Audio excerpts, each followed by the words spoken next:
Una truffa è la definizione che il presidente del Veneto, Luca Zaia, trova più azzeccata per chiarire cosa il governo stia facendo con gli incentivi alle assunzioni.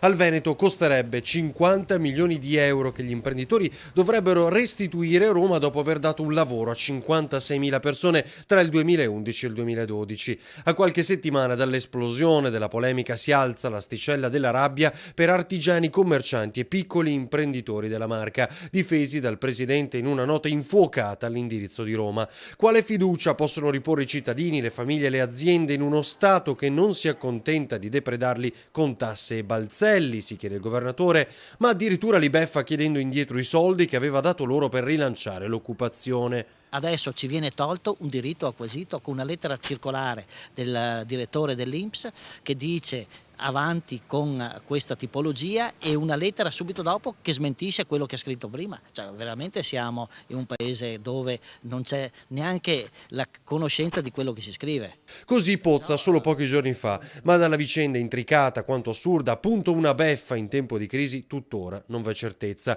L'INPS pretende dalle piccole e medie imprese la restituzione degli incentivi erogati per aver assunto chi era nelle liste di mobilità. Uno Stato che illude, dice Zaia, propinando armi giuste per sconfiggere la recessione, che poi però scoppiano nelle mani della gente.